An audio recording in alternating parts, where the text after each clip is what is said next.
ഇന്നത്തെ നമ്മുടെ കഥ പൊന്മുട്ടയിടുന്ന താറാവ്. ഒരിക്കൽ ഒരിടത്ത് ഒരു ഗ്രാമത്തിൽ ഒരു പാവപ്പെട്ട കർഷകനും അദ്ദേഹത്തിന്റെ ഭാര്യയും താമസിച്ചിരുന്നു. പ്രയാസത്തോടെയാണ് അവർ ജീവിച്ചിരുന്നത്. ഒരിക്കൽ പാവപ്പെട്ട കർഷകനെ വയലിൽ നിന്നും ഒരു താറാവിനെ കിട്ടി. അയാൾ അതിനെ വീട്ടിൽ കൊണ്ടുപോയി ആ താറാവിനെ അവർ വളരെയധികം പരിപാലിച്ചു.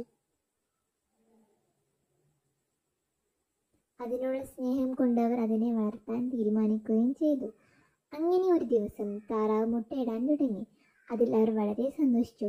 കാലങ്ങൾക്ക് ശേഷം ഒരു ദിവസം കർഷകൻ തൻ്റെ താറാവിൻ്റെ മുട്ട കണ്ട് വളരെ അത്ഭുതപ്പെട്ടു. അതൊരു സ്വർണ്ണ മുട്ടയായിരുന്നു. എല്ലാ ദിവസവും താറാവ് സ്വർണ്ണ മുട്ടയിടുമായിരുന്നു. കർഷകൻ സ്വർണ്ണ മുട്ട കൊണ്ടുപോയി കടയിൽ വിൽക്കുമായിരുന്നു. വിറ്റ് കിട്ടിയ പണം കൊണ്ട് അയാൾ വീട് നിർമ്മിച്ചു. അങ്ങനെ പാവപ്പെട്ട കർഷകൻ ധനികനായി മാറി. ഇങ്ങനെ ഒരു ദിവസം കർഷകന്റെ ഭാര്യ ചിന്തിച്ചു, ഇങ്ങനെ ഓരോ മുട്ട കിട്ടുന്നതിന് പകരം ഒരുമിച്ച് എല്ലാ മുട്ടകളും കിട്ടിയിരുന്നെങ്കിൽ കൂടുതൽ പണം പെട്ടെന്നുണ്ടാക്കാമായിരുന്നു. ഭാര്യയുടെ ആശയം കർഷകൻ വകവെച്ചു.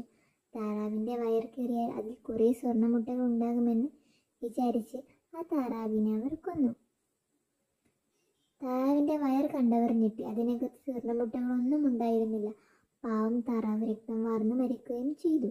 ദിവസവും കിട്ടുന്ന പൊന്മുട്ട തികയാതെ അത്യാഹികളായ കർഷകനും ഭാര്യയ്ക്കും പൊന്മുട്ടയിടുന്ന താറാവിനും നഷ്ടമായി. ഇതിൽ നിന്നുള്ള ഗുണപാഠം: അത്യാഗ്രഹം ആപത്ത്. Thanks for watching. Subscribe my channel. Like and share.